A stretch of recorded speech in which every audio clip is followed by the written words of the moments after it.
আসসালামু আলাইকুম, স্বাগত জানাই আপনাকে আজকের প্রতিবেদনে। আজ ১৬ জুন ২০২৬। বাংলাদেশের নবম পে স্কেলের গেজেট আসতে আর হয়তো ২ সপ্তাহ বাকি, কিন্তু একটু পাশের দেশ ভারতের দিকে তাকান। সেখানে অষ্টম বেতন কমিশনের কাজ শুরু হয়েছে মাত্র কয়েক মাস আগে এবং পূর্ণাঙ্গ বাস্তবায়ন হতে সময় লাগবে ২০২৯ থেকে ২০৩০ সাল পর্যন্ত। তাহলে প্রশ্ন হল, বাংলাদেশ কেন এত দ্রুত এগোচ্ছে আর ভারত কেন এত ধীরে? এই দুটো প্রক্রিয়া পাশাপাশি রাখলে আমরা বুঝতে পারব আমাদের পে স্কেলের প্রক্রিয়াটা আসলে কতটা স্বাভাবিক আর কোথায় ঝুঁকি লুকিয়ে আছে। দর্শকবৃন্দ, প্রথমে ভারতের চিত্রটা একটু দেখি।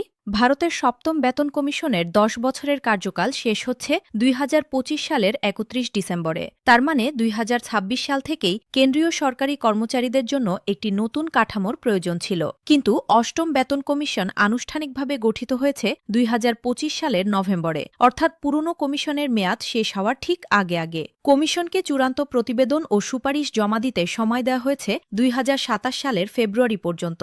আর সেই প্রতিবেদন জমা পড়ার পর সরকার তা পর্যালোচনা করে নতুন নিয়ম পূর্ণাঙ্গভাবে কার্যকর করতে আরও সময় লাগবে, যা গিয়ে ঠেকতে পারে ২০২৯ থেকে ২০৩০ সালে। ভাবুন দর্শকবৃন্দ, একটি বেতন কমিশনের পুরো প্রক্রিয়া শেষ হতে ৪ থেকে ৫ বছর। এই দীর্ঘ সময়ে কর্মচারীদের হাত একেবারে খালি থাকে না, কারণ ভারতে একটি আলাদা ব্যবস্থা আছে যার নাম মহার্ঘ ভাতা বা ডিএ, যা প্রতি ৬ মাসে নিয়ম অনুযায়ী সমন্বিত হয়। বর্তমানে ভারতের কেন্দ্রীয় সরকারি কর্মচারীদের ডিএ ৫৮% এবং ধারণা করা হচ্ছে ২০২৬ সালের মার্চ নাগাদ এটি ৬১ থেকে ৬২% পৌঁছাতে পারে। অর্থাৎ নতুন বেতন কমিশনের জন্য অপেক্ষা করতে হলেও পুরনো কাঠামোর উপর নিয়মিত সমন্বয়ের মাধ্যমে কর্মচারীরা কিছুটা স্বস্তি পান।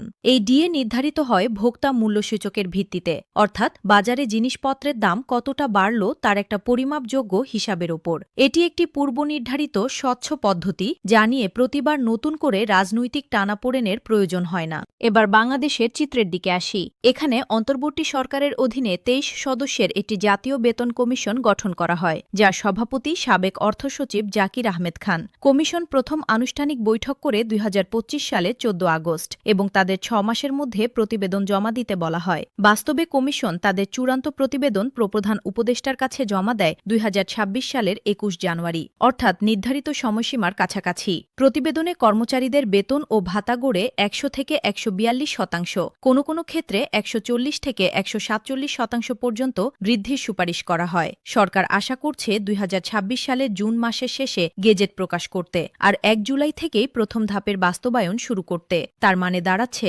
কমিশন গঠন থেকে গেজেট প্রকাশ পর্যন্ত বাংলাদেশে সময় লাগছে মাত্র ১০ থেকে ১১ মাসের মতো, যেখানে ভারতের পুরো প্রক্রিয়া শেষ হতে লাগছে ৪ থেকে ৫ বছর। এই বিশাল পার্থক্যটা আসলে কি বলে একটা উদাহরণ দিয়ে বিষয়টা আরও স্পষ্ট করা যাক। ঢাকা সিটি কর্পোরেশন এলাকায় কর্মরত ২০তম গ্রেডের একজন কর্মচারী এখন মূল বেতন পান ৮,২৫০ টাকা এবং বাড়ি ভাড়া ও অন্যান্য ভাতা মিলিয়ে তার মোট বেতন দাঁড়ায় ১৬,৯৫০ টাকা। প্রস্তাবিত কাঠামোতে তার মূল বেতন হবে ২০,০০০ টাকা এবং পূর্ণাঙ্গ বাস্তবায়নের পর ভাতাসহ মোট বেতন গিয়ে দাঁড়াবে প্রায় ৪১,৯০৮ টাকায়। মনে রাখা জরুরি, এই বড় অঙ্কটা একদিনে আসবে না, কারণ ভাতাগুলো ধাপে ধাপে পুনর্নির্ধারিত হবে। কিন্তু লক্ষ্যটা স্পষ্ট, প্রায় ২.৫ গুণের কাছাকাছি একটা বৃদ্ধি, যা ভারতের ক্রমিক ডিএ সমন্বয়ের তুলনায় অনেক বেশি আকস্মিক।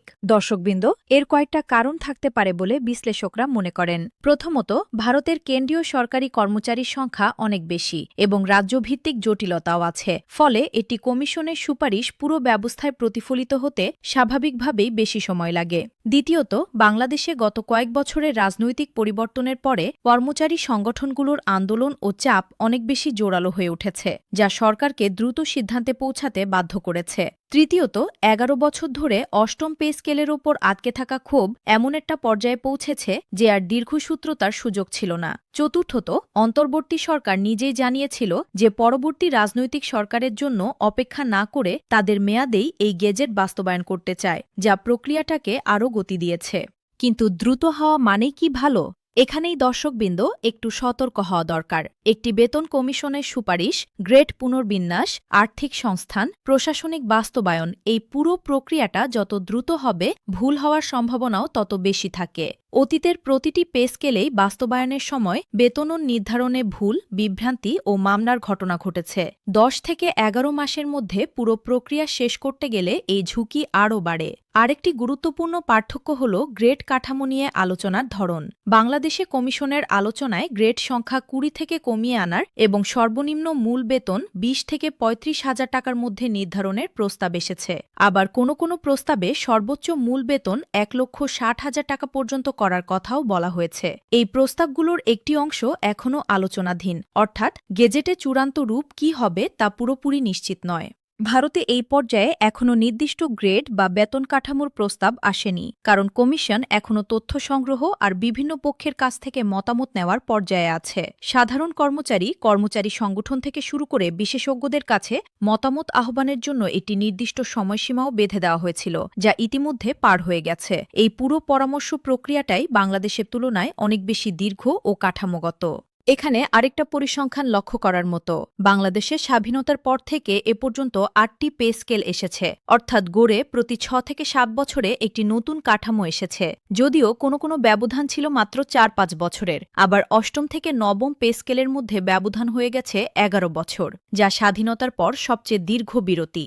ভারতে নিয়মটাই উল্টো, প্রতি ১০ বছর অন্তর একটি নতুন বেতন কমিশন গঠনের সুস্পষ্ট রীতি আছে এবং এই রীতি মোটামুটি নিয়মিতভাবে মানা হয়। তাহলে দেখা যাচ্ছে ভারতের প্রতিটি কমিশনের মধ্যে ব্যবধান দীর্ঘ হলেও তা পূর্বনির্ধারিত ও প্রত্যাশিত, আর বাংলাদেশে ব্যবধান গড়ে কম হলেও তা অনিয়মিত।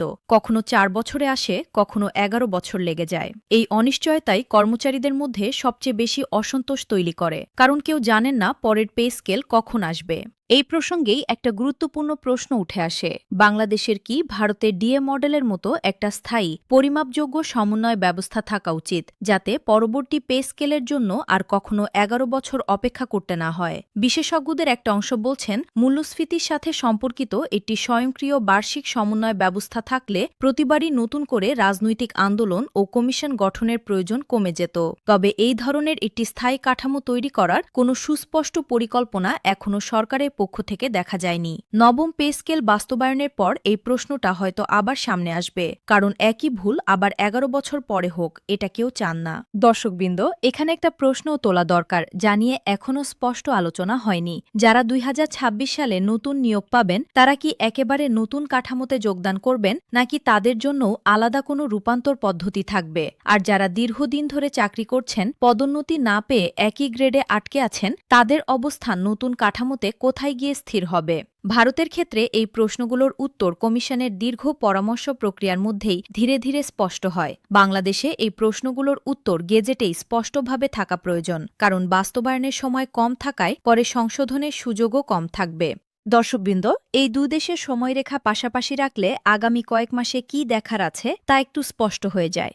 বাংলাদেশে জুনের শেষ সপ্তাহে গেজেট প্রকাশ, জুলাইয়ের শুরুতে মন্ত্রণালয় ভিত্তিক বেতন নির্ধারণ এবং অগস্ট থেকে অক্টোবরের মধ্যে বেশিরভাগ কর্মচারীর নতুন কাঠামোতে বেতন পাওয়ার কথা।